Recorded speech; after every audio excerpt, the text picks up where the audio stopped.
everyone for coming to today's version of our International Inverse Problems Zoom seminar. So we are very happy to have Daniela Calvetti today from Case Western Reserve University, which has done a lot of important work in numerical linear algebra and more recently been a pioneer in Bayesian scientific computing. So that is broadly the topic of today's talk. She will be talking about group sparsity promotion via Bayesian hierarchical models in dictionary learning and coding. So thanks a lot, Daniela, for giving a talk today. Okay, well, thank you for the invitation. And so this work has developed over the last couple of years, and it's based on joint work with Erkki Somersalo and Nathan Vanurek, who at the time was an undergraduate. This was part of his capstone project. He's now at the University of Chicago finishing his PhD, and the graduate student Alberto Bocchinfuso, who just graduated and is now at Oak Ridge National Lab. So, okay. So let me talk about a little bit of what is this dictionary learning. This dictionary learning is is used quite a bit in this era when we have a lot of data in particular, and sometimes there are inverse problems that are called impossible, in the sense that writing a forward model is just way too complicated or too complex. And so two motivations for this. The main motivation for this was that we're working on MRI fingerprinting with a group who does magnetic resonance imaging, and they want to identify the type of tissues in different voxels, in particular for non-invasive diagnostics of some types of cancer. And so they have a lot of, essentially, they have a lot of data collected, typical responses, and they would like to sort of do a match. And that's the matching part of the dictionary. So, so in a nutshell, the complex, the forward model is either too complex to be dealt with, but or we want to use training data that we have available, or we want to use a model to generate synthetically data, and then we have experimental data. So that's also a possibility. And but we're not going to do it, let's say, the usual way, forward and then going in reverse here. Instead, what we think is that we have a new datum here. It's the column on the left, and we're going to write it as a linear combination of, as a weighted sum, if you wish, of elements in this database that we're going to call atoms, and the database is our dictionary. So really, like thinking that we have a library and we have a dictionary there we want to explain. Usually, we don't want to have the entire set of atoms in the dictionary enter. So a desire here that we can express is to say it, explain the new datum in terms of just a few of these vectors here. So that's where the sparsity will come in. Okay, so now to the math. Okay, let's so we can formulate this in some ways. It can be formulated very simply. If I store every atom as a column of a matrix D here, and I think of B as being the new entry or the new datum that I want to explain in terms of this dictionary, then I write B equals D times X. And so the N is the number of, we call them attributes. I mean, right now they're going to be numbers. This can be generalized to, let's say, other different settings here. P is the number of atoms that we have in our dictionary. And for now, we're staying real, although this can be applied also to complex dictionaries. So we have done applications to that with Nathan Vanurek here. So a little bit of naming here. So D is our dictionary. P is the number of atoms. The number of atoms may be very large, so we may have a huge amount of data. We may also have data that are huge themselves. So we may have that n is very large. One thing that is going to be always in the background of my talk is that targeting problems for the complexity is an issue. So I want to find algorithms where we can achieve our goal, reducing as much as possible the computational complexity of the problem. And also, whenever possible, we would like to do things in parallel so that we can take advantage of the modern, let's say, computing systems here. We are interpreting, if we interpret this linear combination of the columns of D as, let's say, as contributions, we can think of the entries of the vector X as being the weight that is given to each atom in the explanation of B. So, okay. Now, now we're assuming from the start, and this may or may not be the case. So, so we're assuming that B can be explained in terms of just a few atoms in this dictionary here. So if that's the case, then, okay, if that's the case, then what we want to do is we want to minimize the norm of the difference between B and its approximation in terms of the dictionary atoms here. And we want to do so in a way, in such a way that the support of the solution is much, much smaller than P. Now, how much smaller, that will depend on, you know, how greedy we want with our, in our statement of the sparsity here. Now, as I mean, often is the case that the dictionary that we're dealing with are very large. So the first step is we're replacing D with a low rank factorization. This is also fairly common in data science here. And we do, when we do our low rank factorization, we write D as the product of a matrix W, which has k columns here, and then the matrix H here. And now the matrix W is referred to as the code book or the feature vector matrix, because one can think that if we're looking at the dictionary D and we are doing this low rank approximation, so the matrix E here takes, you know, accounts for all of the slack. So all of the part of D that is not approximated in this by the product of W and H. So we can think that the columns of W are a summary of the content of the dictionary here. So if we then rewrite the problem and we think of using a reduced model to solve this dictionary matching here, then we can write B as W times vector of coefficients here, H. This is plus, and now we're going to have an error term, epsilon prime, and this epsilon prime will account for all of the discrepancies. So we could have that, you know, B may not be fully representable to begin with, so there will be some contribution there. And then we've made here an approximation of the dictionary itself. So there will be also a contribution from the low rank factorization. We're going to return to this. Okay.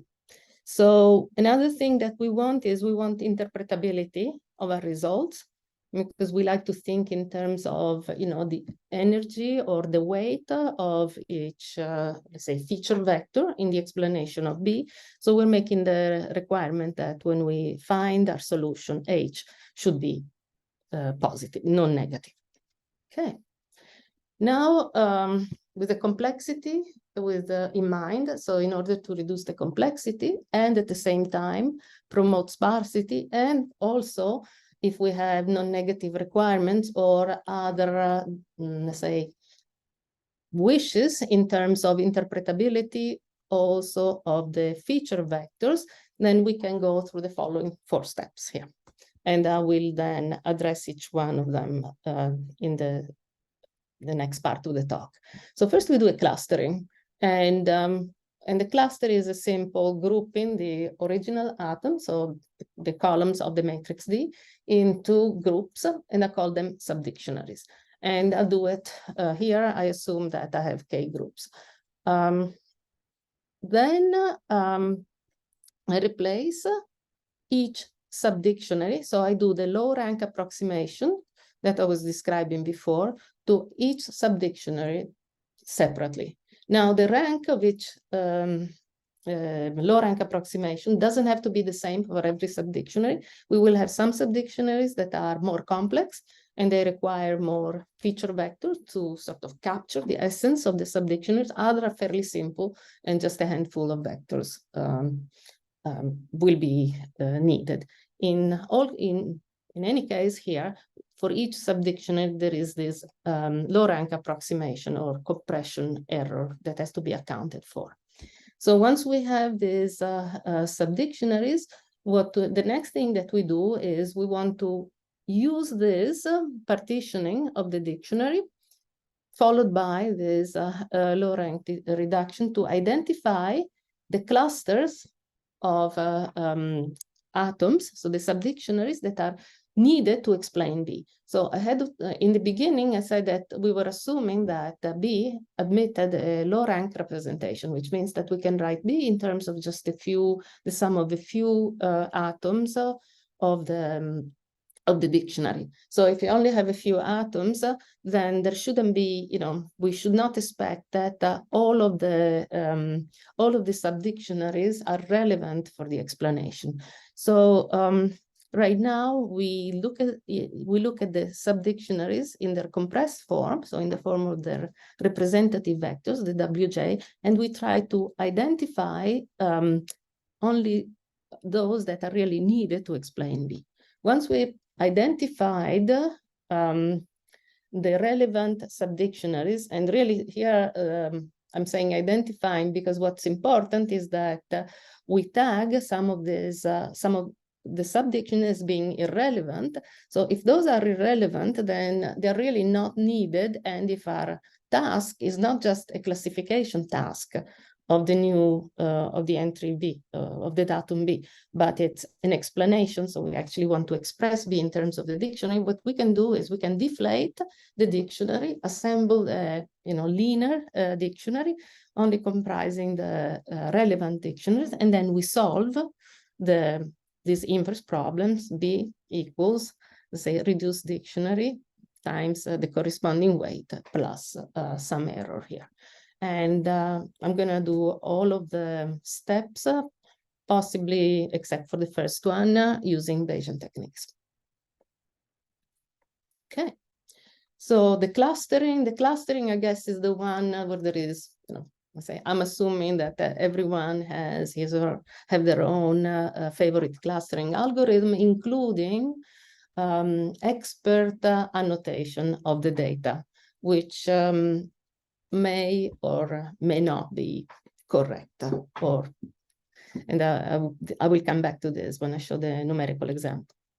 So we apply, so what we do is we don't trust anyone, even if our data comes annotated by experts. So we apply an unsupervised clustering algorithm to the atoms of the dictionary, so to the columns of the matrix D.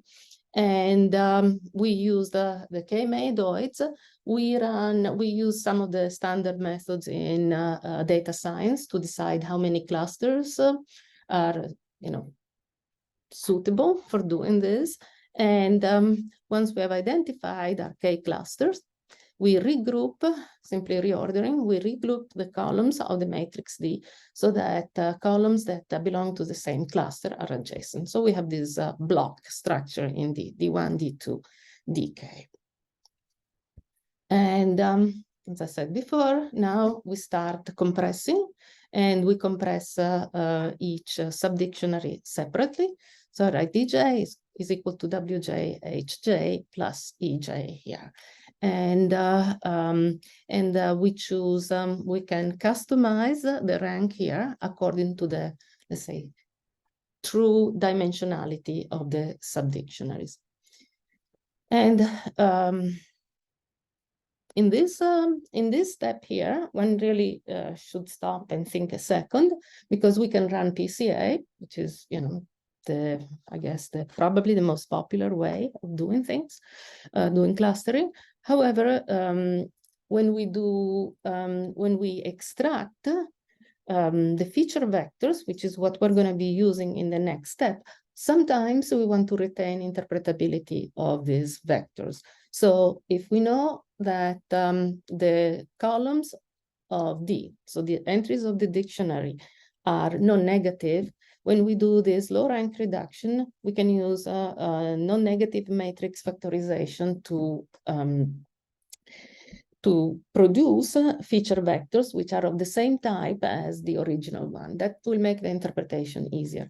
And usually also what we do is, if we want to interpret the H's as weights, as physical weights, then we can ask for non-negativity of the entries of the H matrices. Now, of course, this is not going to be optimal in terms of matching, but so we trade precision in the low rank approximation for interpretability, and every problem there has its own, say, objective function. So now a little bit of linear algebra organization. So I take my dictionary D, partition it, and now I replace each subdictionary by its low rank representation. And then I collect all of the error in the compression in this matrix, in this partition matrix here, E. So now I can write D as W H plus E, where W is this is the matrix of the feature vectors for every subdictionary. So this is a much, much smaller matrix than the original D.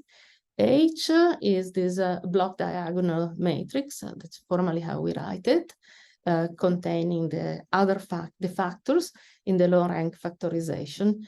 And these are the players for the next part. And the error is the error that, you know, we have to deal with, and we will return to the error later. So in general, what we have is that a matrix is, when we do a low rank approximation, we don't have this exact unless the matrix is itself low rank, and the rank that we choose for the approximation is the dimensionality of the dictionary here. So there is some discrepancy, and this discrepancy we called it this dictionary compression error, because it's actually produced right now simply by the operation of compressing the dictionary into a low rank one. So we write E as D minus WH. And at this point, because we will have to come up with some estimation for this, we're gonna look at the else column of the dictionary here, which is really D times the else unit vector. Yeah.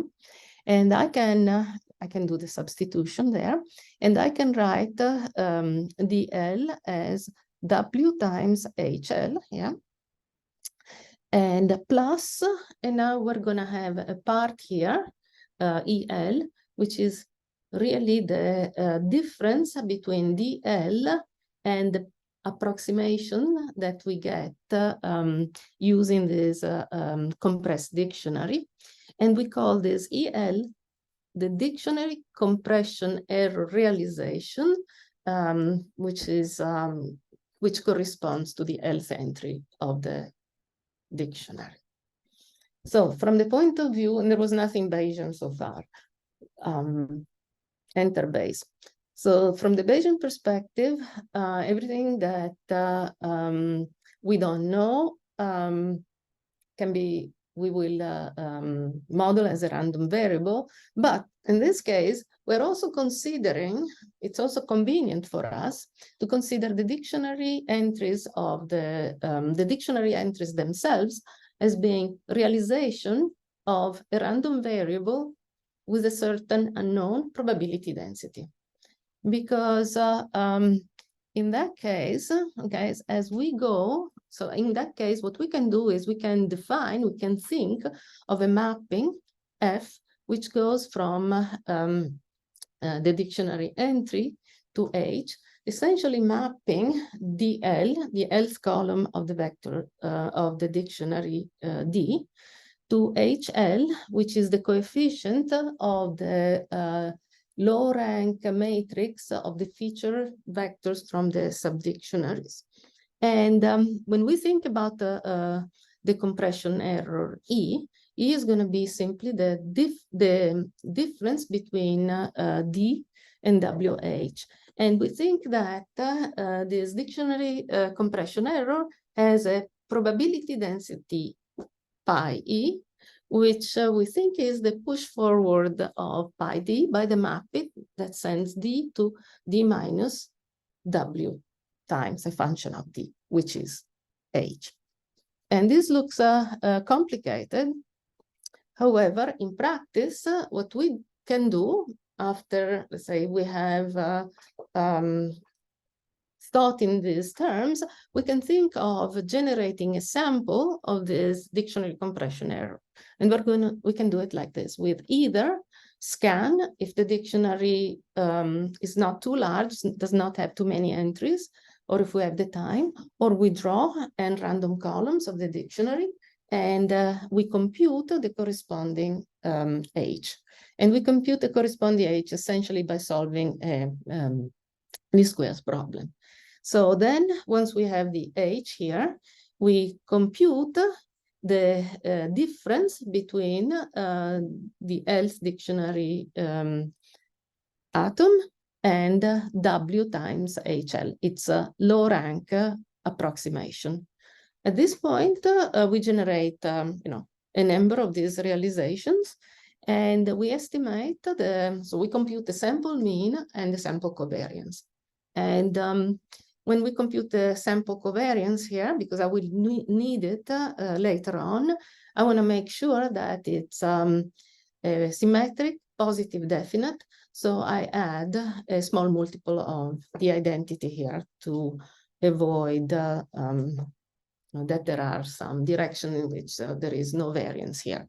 Then we use an approximation of this dictionary compression error, Gaussian approximation with mean mu and covariance, this covariance, sample covariance that we just compute. Okay, now back to our problem here. So now let's say that we start with B, with the datum B, that has an exact representation in the dictionary. So it can be explained exactly in terms of a few entries, a few atoms of the dictionary. In that case, if we're looking at the reduced problem, then we can think that B now is expressed as a linear combination of the feature vectors of the columns of W, coefficient H, and then there is this noise here. And now what we're doing next is we're doing the whitening here. So we are modeling this noise, which is this dictionary compression error with the Gaussian distribution, whose mean and covariance was estimated for the sample. And we transform this problem into a problem where the noise is white. So we whiten, we subtract the mean, and we multiply by the inverse of the symmetric factor of the covariance, or the symmetric factor of the precision matrix, whatever is easier. So now, this is what I was alluding to before. When we do our sampling of this dictionary compression error, we actually do not need to know the mapping.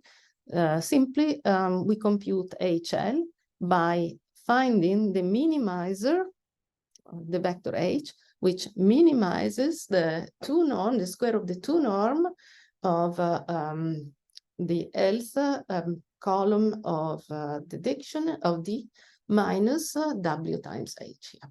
So we solve this squares problem. And now let's continue to assume that B is exactly representable in the dictionary. If not, we're going to have an additional error term that we can deal with. And also that it only requires a few atoms to be explained. So it has a sparse representation. Then next, we want to identify the which reduced dictionaries are entering in the explanation of, in the expression of B here. So we look at the problem, we're saying that B is going to be approximately equal to, and we're going to have this sum of weighted sums of feature vectors here. And all of these H's here, they are, let's say, they're segments of the vector, of the long vector H that multiplies the reduced dictionary partitioned into the feature vectors of the subdictionaries here. So H is we are looking for H in this form. We are minimizing, and now we have this fidelity term here. So we will try to get, you know, as close as possible to the data using the columns of W here. And we're whitening so that we can sort of deal with a whitened problem. And then what we want to do is in principle, we would like to also put a penalty for the dictionaries here to show up as being meaningful. So we want to discourage these blocks of coefficients of H, so this H1, H2, HK, from being different from 0. So they should only become different from 0 in block if needed to decrease this the first term here. So I'm penalizing here the 0 norm of, and now I'm writing this, and this is not a typo or several typos. We are we're measuring these blocks of the vector H in a particular norm, this, let's say, parenthesis norm that I'm about to define here. So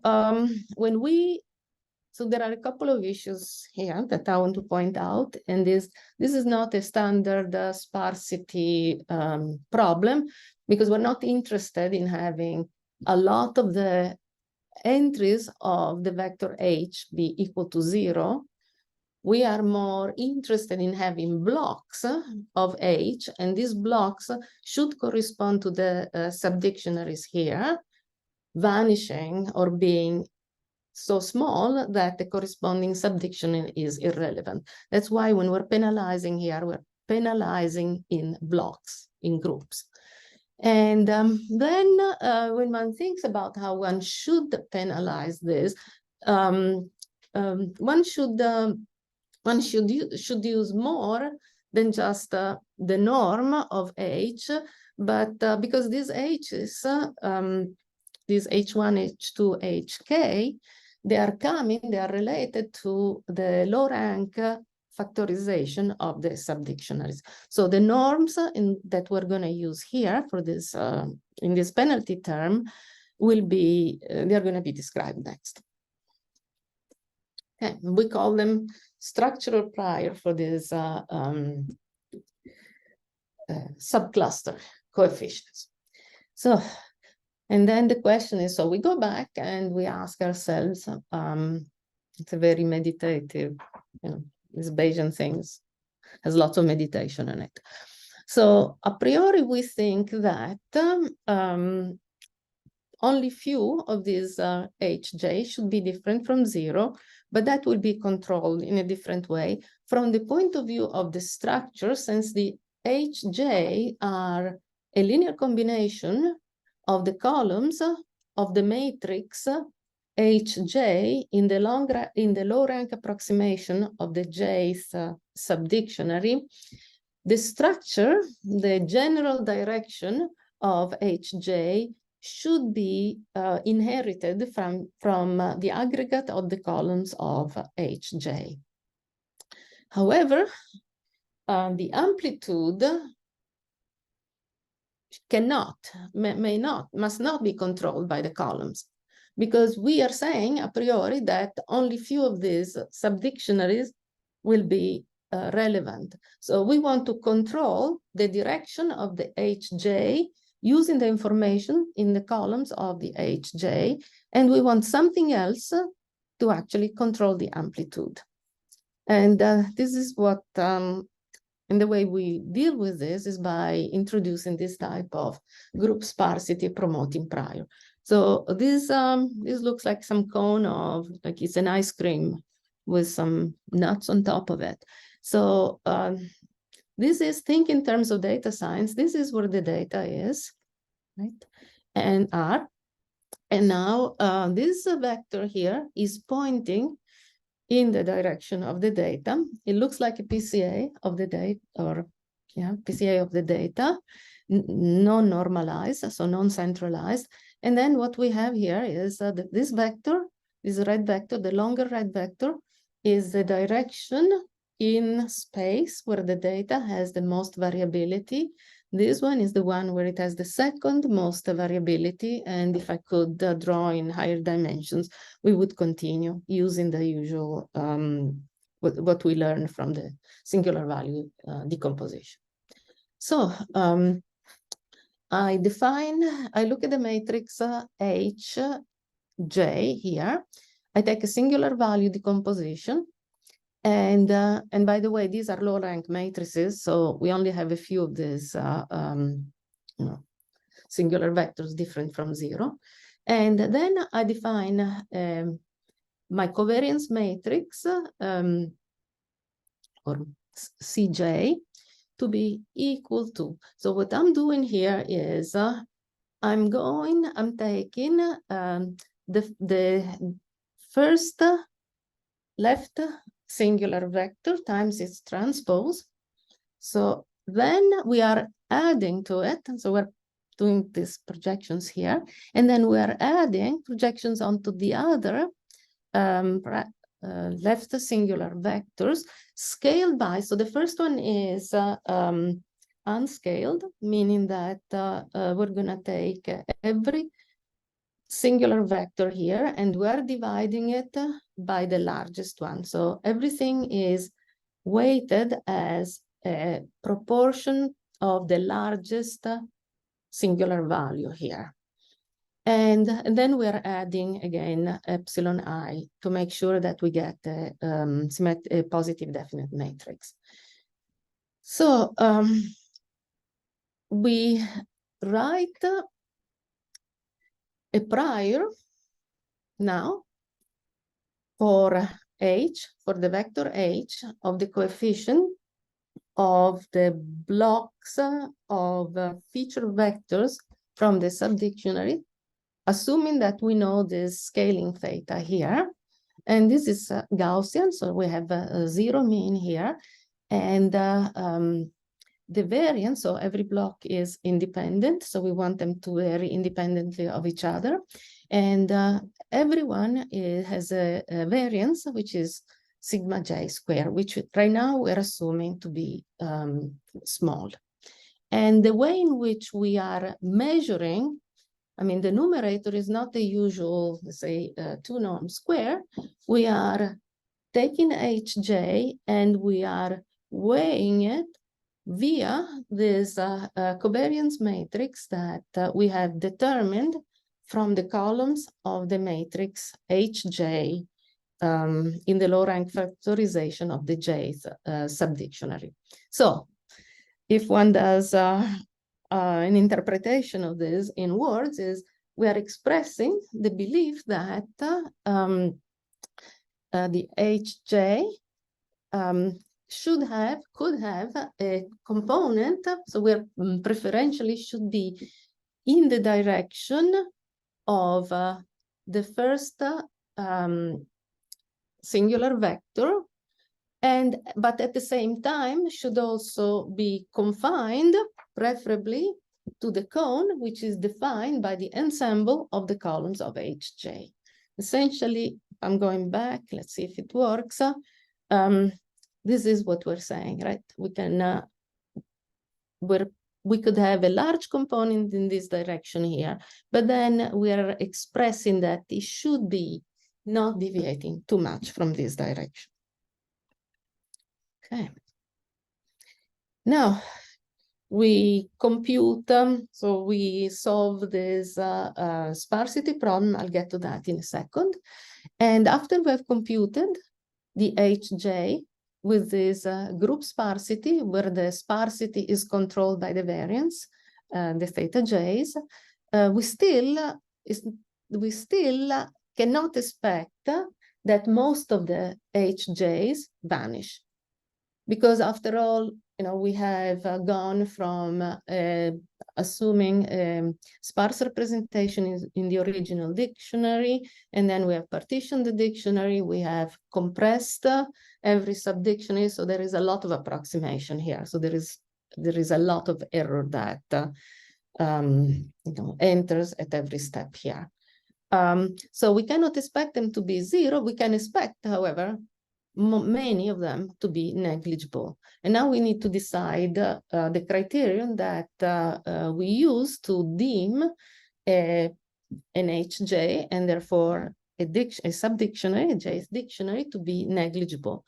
So we're saying that we're only retaining as important for the explanation of B those sub-dictionary for which the contribution to the explanation of B, which is Wj times Hj, is larger than the trace of the covariance matrix. So we're saying if the contribution here is above what we can expect to be the noise in the approximation, then this dictionary must be important. And otherwise is, we deem it as, we drop it, we think it's insignificant. So we do this identification step. And by the way, one thing here, one might wonder, why are we multiplying it by the Wj?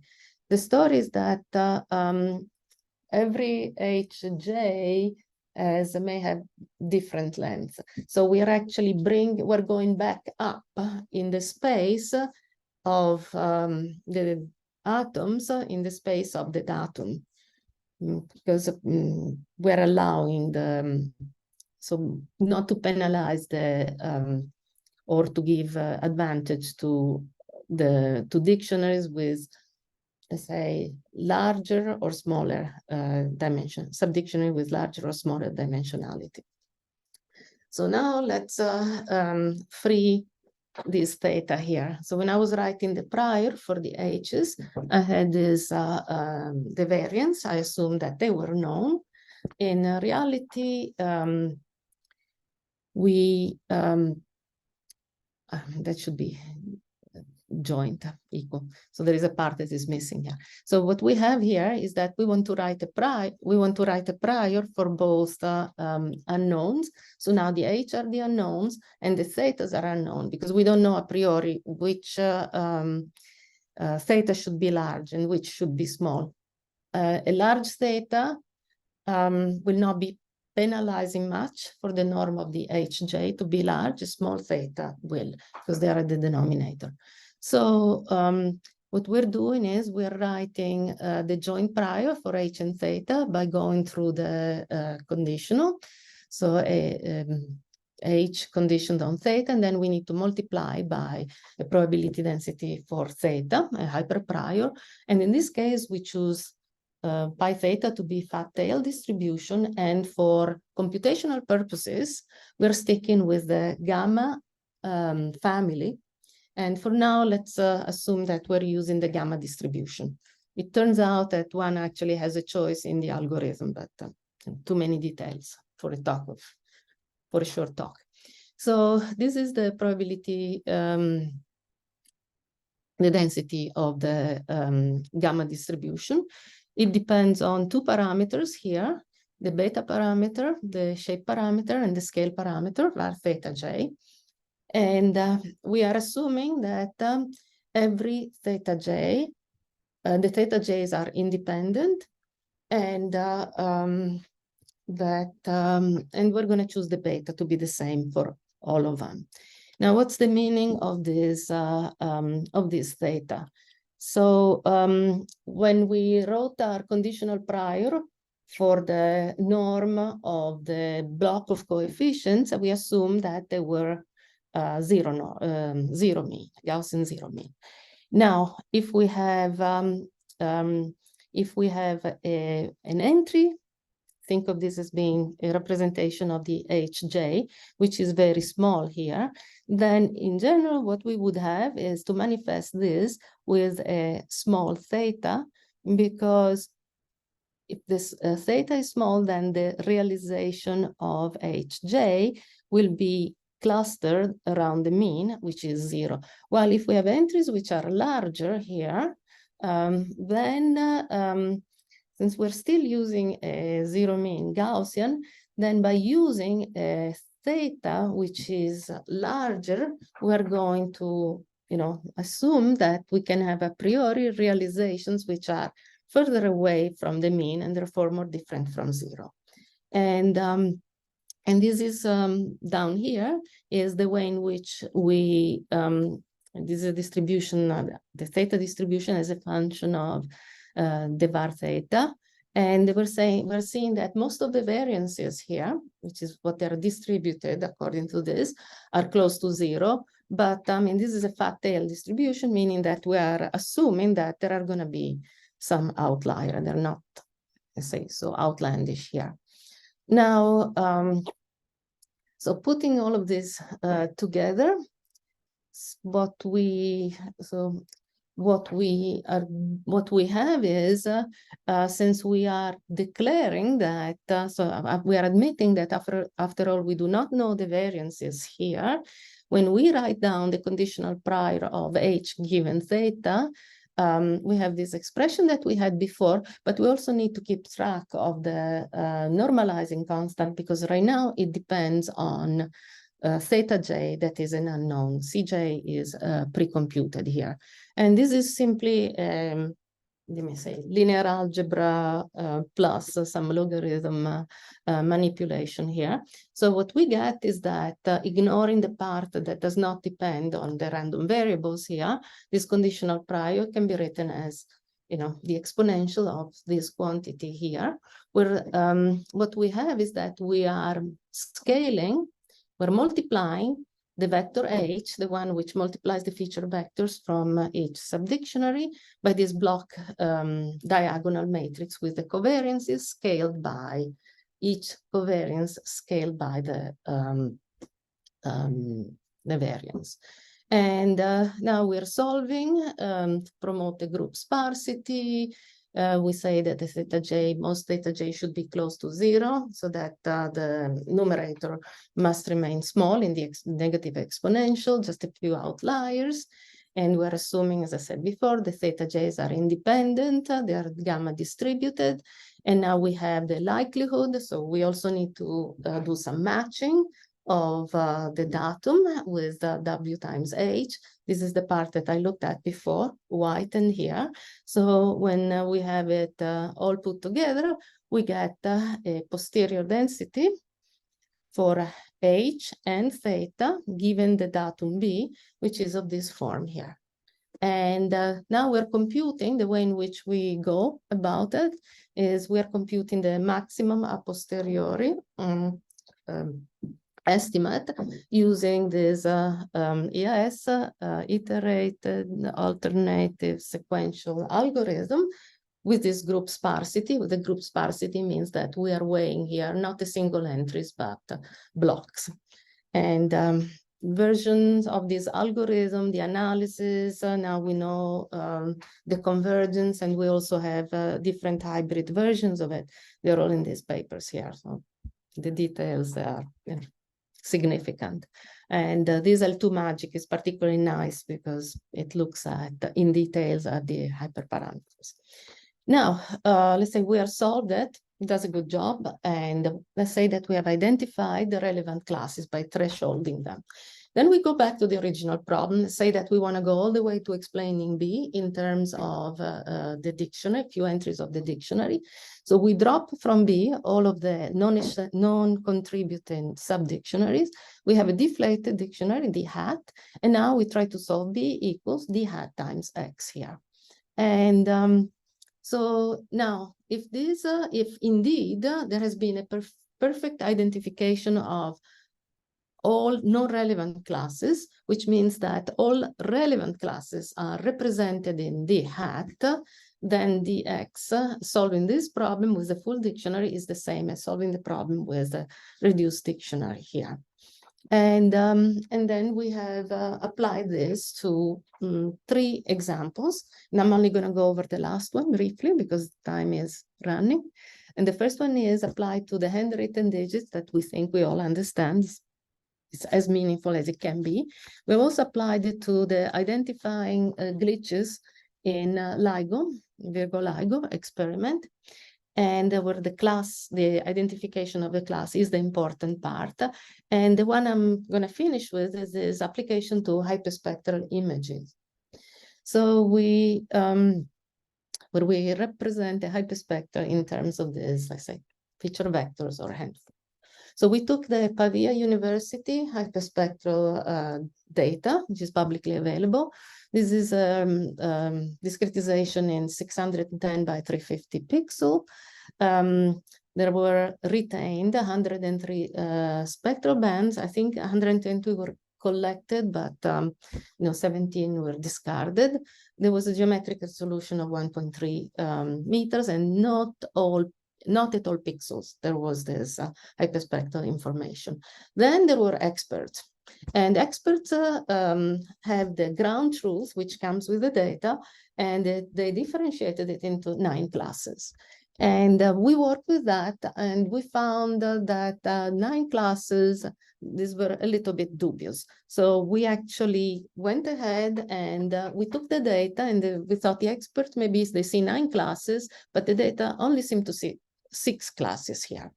So we decided for 6 classes for each, so we partitioned the data into 6 classes. These are our 6 sub-dictionaries. Then we reduced the 6 classes, and we retained 6 feature vectors per class. Now, this is the this is the classification by the expert. You see the 9 classes here. This is a picture of the surroundings taken by the drone when the hyperspectra was being collected. And you see that here, this is uniform, but this is not. And this is our 6 classes. And it looks like when we do unsupervised clustering, this seemed to be more in agreement, at least with the visual look, than with the expert classification. And the classes included things like bitumen and asphalt, which I believe not many people can tell the difference, and maybe some of the hyperspectra cannot either. So let's look at the class identification here. So we drew random spectra, and then we had to classify, and it was with or without the cone condition. Now, with on top, without on the bottom here.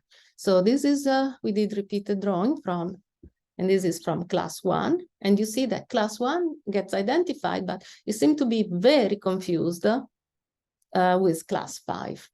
And then class 2 seems to be very clear. Most of this will be dismissed, a very small coefficient. These are the theta that we are coloring here. We're doing 100 draws. And there is a faint show of class 5, 3, 5 keeps. Now, this is what you would retain if you did not use the cone condition, the structural prior. Without the structural prior, you can still solve the problem. You can do every step except that you're measuring just the norm of the HJ, not the structural norm. You see that in this case, we would not be able to maybe exclude that possibly one class. In this case, it's pretty clear. here again, we have quite a lot of classes that are retained. So this is the same story for, let's say, all of the 6 classes. And so that results in quite a reduction of the complexity if we then want to classify and explain when we assemble the reduced dictionary here. We're able to exclude most of the classes. Now, the way we measure this is we looked at the precision, so the number of relevant retrieved classes divided by the number of retrieved classes. And with the structural prior, we had higher precision here. And then we also did a recall, number of relevant retrieved classes divided by the number of relevant classes.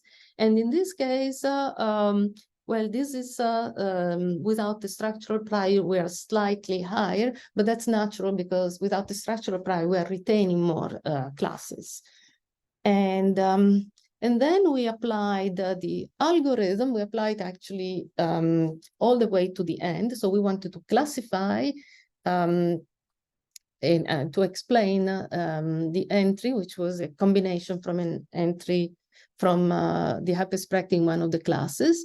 And even if, so here, we have 10 random draws from class 1. So this is what our algorithm says. This is class 1.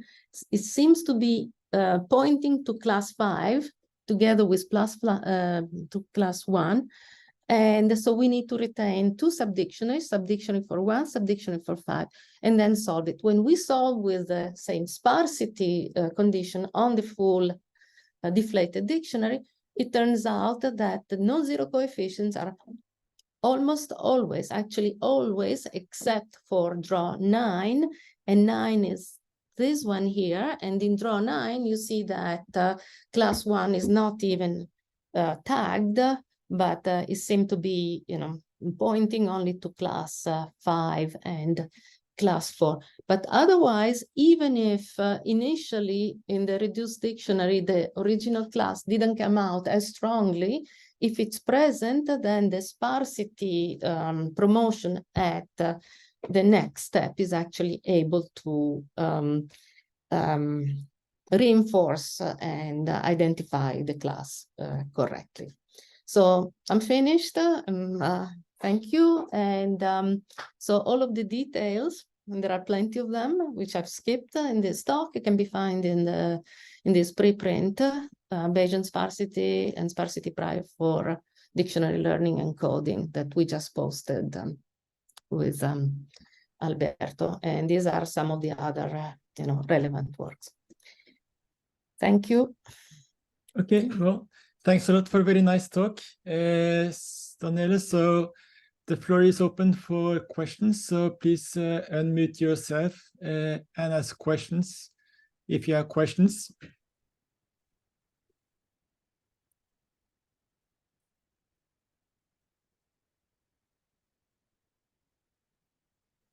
Yeah, this is Mahmoud Azimi from Colorado State University. So very nice talk. Thanks for organizing this. So I missed the first part of the talk. I was just wondering if one can impose a criterion to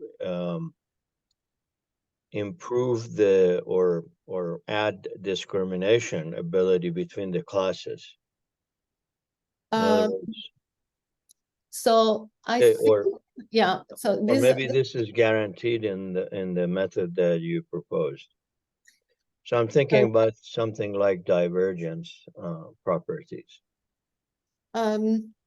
We have, so this is fairly new. This was actually posted about a month ago and a month and a half ago.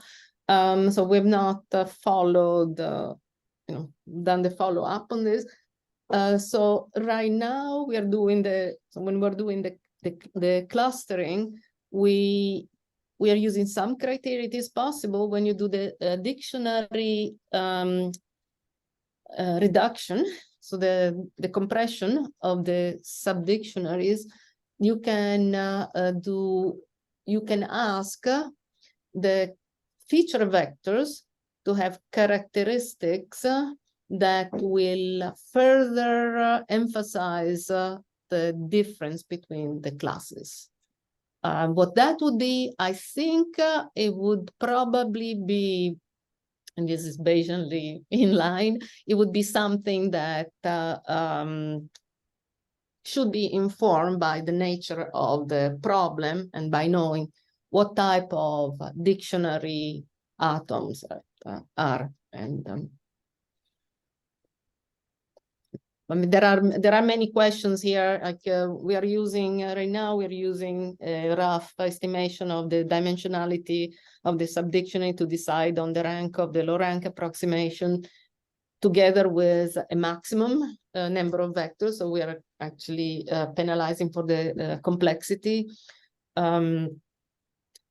Looking at different ways of doing the approximation may also shed. So I think there is quite a bit of work that one can do to improve this.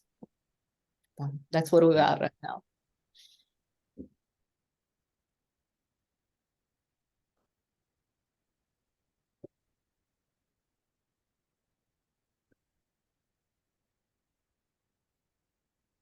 Great. Any other questions from the audience?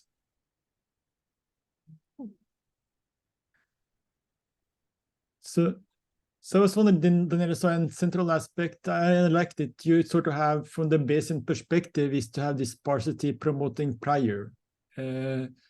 So is this sort of the typical way to do it, or are there other distributions that sort of is common for promoting sparsity from sort of via the prior? So the story is that now, if you, I mean, it's known, right, that you can do sparsity promotion using an L1. So you can penalize an L1 norm, and then you have to deal with the L1 norm. What we're doing here is when we are using this Bayesian hierarchical model, we are never leaving the comfort of the 2 norm. So the norm in which we're measuring things is always the 2 norm. Sometimes there is this twisting via this precision matrix, structural precision matrix, but it's, all of the measurements are in the 2 norm. And the reason why we're using this gamma, so you could choose any distribution for the variances that pretty much suggest to promote prior. They suggest that the variance should be small, close to 0, but should have some outliers, because otherwise, you're never going to have activity. From the reason for us for choosing the gamma is because we're writing our algorithms. We're not going through conjugate priors. We're just computing it. And we have shown that if we choose the gamma, the functional that we're minimizing when we compute the maximum posterior is actually strictly convex. So it has a unique minimizer, and the algorithm, which is a splitting. So we are first minimizing with respect to, optimizing with respect to the x and to the h, and then with respect to the theta, and we keep alternating until it settles down. The algorithm converges to the minimizer. So, and if you take the shape parameter for a limiting value of the shape parameter, the minimizer is essentially the same as the minimizer of the L1.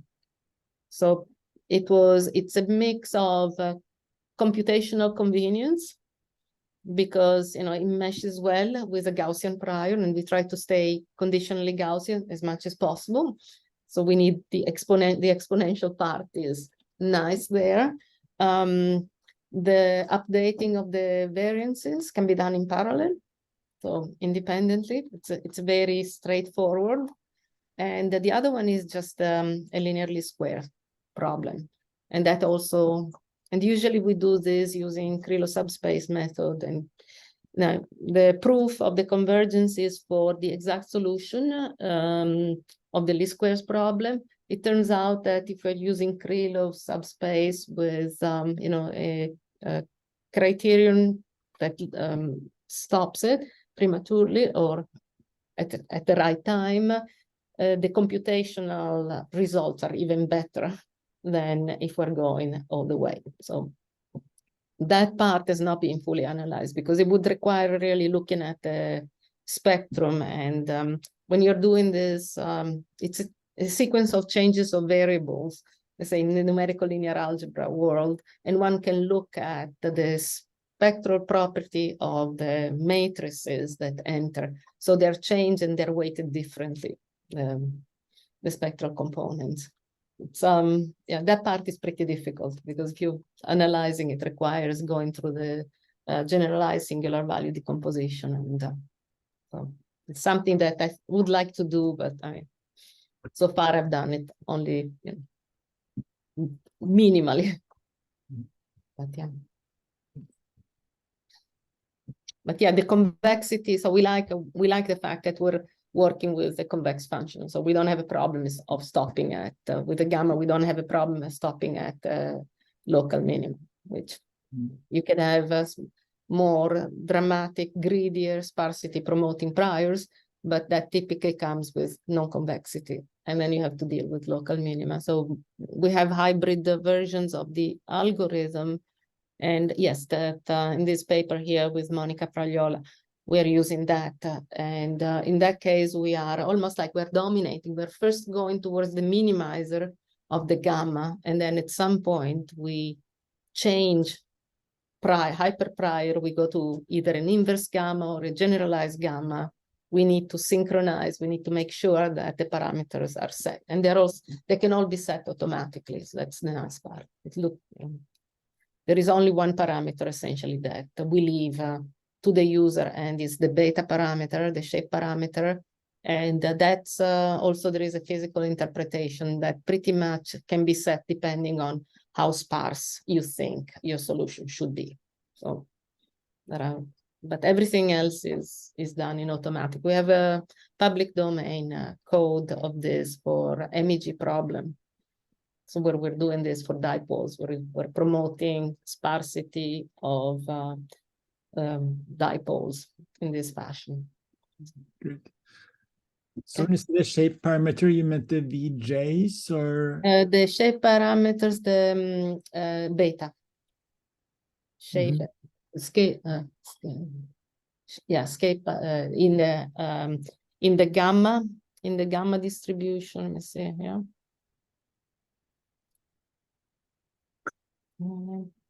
Yeah, so this beta here. Yeah. This beta parameter is the one that that is the same. We choose the same for all of them for this type of problems for promoting sparsity, and the value of this can be set. There are some guidelines can be set, and it can be tuned to have less or more sparsity. And if it's less sparsity, it's almost like you're penalizing an L2 norm, and if it's more sparsity, you're like penalizing for the L1 norm. And the var's theta, the scale parameters, the var's theta here, these ones can be in problems like where you're measuring externally from the outside, where there is where sensitivity matters, then the theta j's can be set based on, in a way that resembles the sensitivity in geophysical applications. So it can be done pretty much in automatic. And there is an argument of giving every group of, let's say, K pixels the same opportunity to explain the data within a certain signal to noise ratio.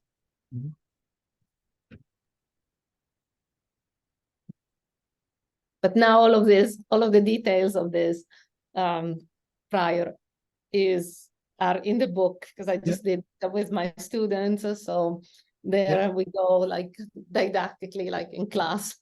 This is very convenient because it's an they're all locally simple, but when you put them all together, it's quite a handful. And the book is a Google book, so one doesn't need to buy it; one can just access it freely. So. Thanks. Okay. Yeah, but it's nice to have it in a book form. So any other last questions for Daniela? Hello, this is Lee in Columbus. Thank you again for a lovely talk. I'm just there's a lot to absorb in a brief format, but is it correct that there are basically three parameters one must tune in this Bayesian framework for this specific problem? The threshold on the trace, the two hyperparameters of the gamma, making three hyperparameters that one must tune. So the hyperparameter, the one that I have my pointer on, the var theta here, this can be set either automatically or to a default value. So they are not very important if your problem, like in this problem, if you don't have a lot of sensitivity issues. The parameter, the threshold, second. Okay, yes, the trace is the trace, right? So the trace is what it is. You can put a 1.1 if you want to be, let's say, so you can tune this. You can either take it at face value and you compute, once you've estimated this trace here from the sample, then you just drastically go, and only those subdictionaries for which WJJ, the 2 norm square of this is larger than the trace, are deemed as important. And otherwise, the other ones, you discard them. If you want to be more conservative, you multiply this by, you retain more classes. So you allow, 0.9 of the trace. If you are concerned about complexity, you cut deeper. But I mean, what we're doing is we're cutting exactly at the trace here. So in some ways, you compute it and you don't have to set that one. The one parameter that you have to set, and that's important, is the beta here. So this beta parameter is related to the sparsity, and there is I think it's 3/2. It has to be greater than 3/2 for a number of reasons, or a constant. Let's put it this way. So at the limit, you would go like an L1 penalty.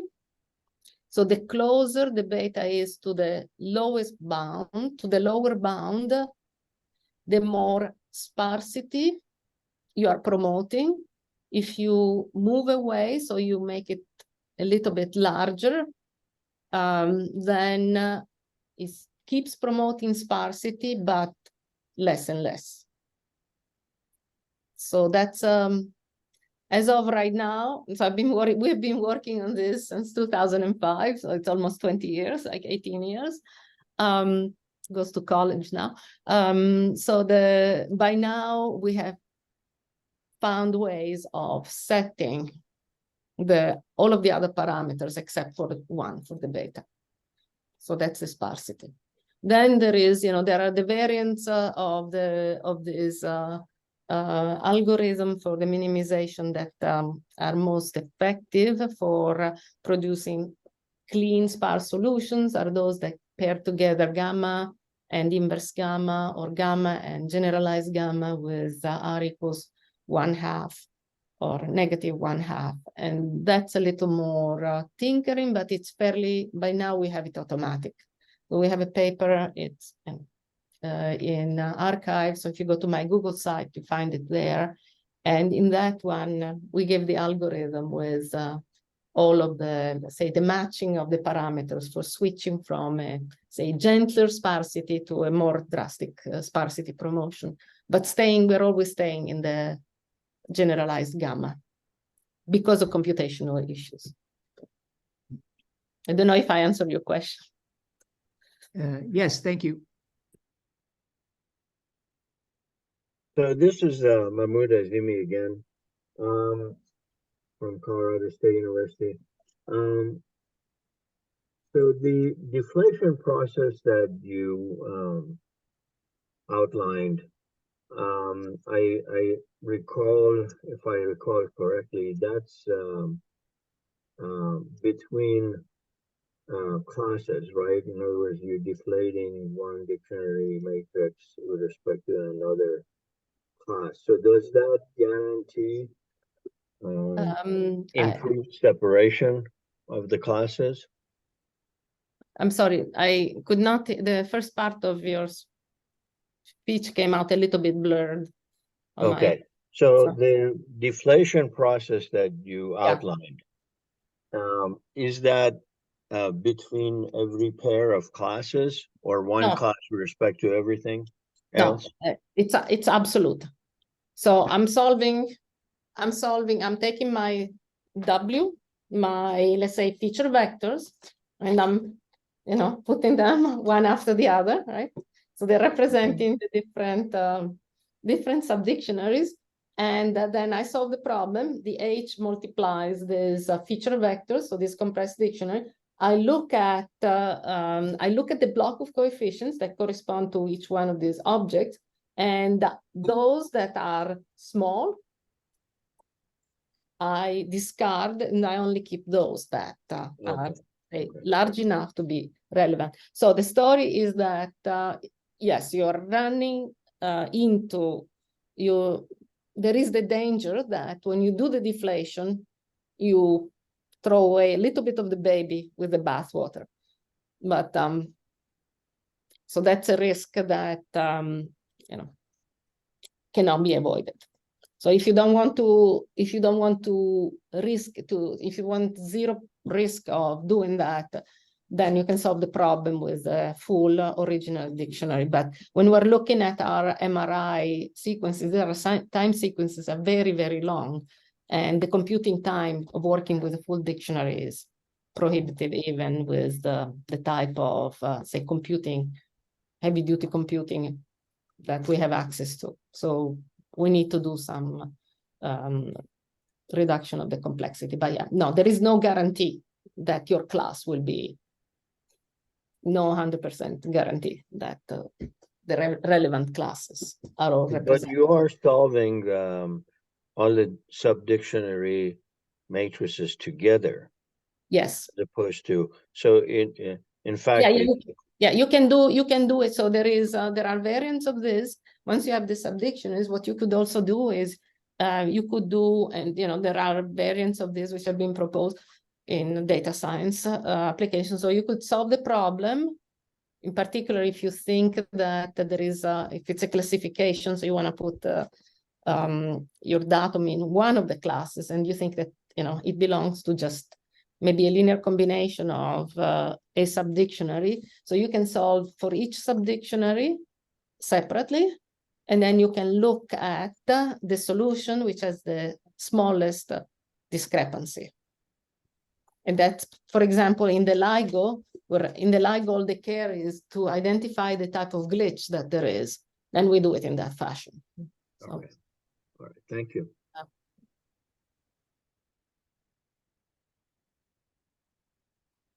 Okay, well, thanks again a lot for a very nice talk and a lot of interest. So that was very useful. Thanks for the talk. Thank you for the invitation.